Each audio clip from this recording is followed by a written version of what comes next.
Wala akong mautusan na bata, wala akong kasama. Kaya kailangan ko talaga itong wheelchair.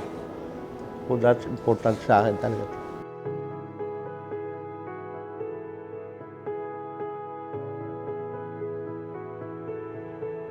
Hindi naman po kami ganun kapera, pero kung ano lang po yung pwede namin ma-extend sa kanya na tulong, yun po yung ginagawa namin. Tulad po niyan, yung request niya po na magkaroon po ng wheelchair, na hindi naman po namin kaya sa sarili po naming kakayahan. Kaya salamat din po dahil meron pong ganitong klaseng foundation na tumutulong po sa mga ganito pong klaseng tao na may ganito pong pangangailangan. Salamat, maraming salamat. Para sa ating mga normal na tao, parang wala lang yung wheelchair eh.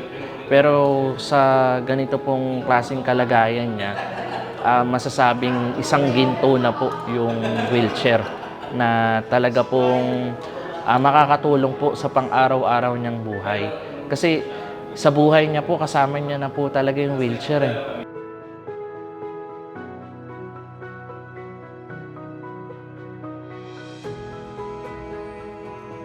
Ay, may konti kami ibibigay sa inyo.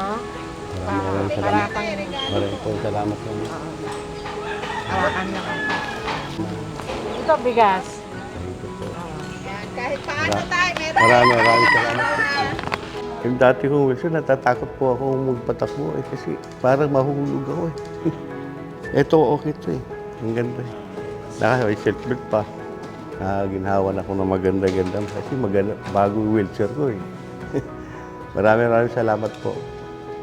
Sarap ang pakiramdam ko kasi hindi nyo ano-ano tinulungan niyo ako.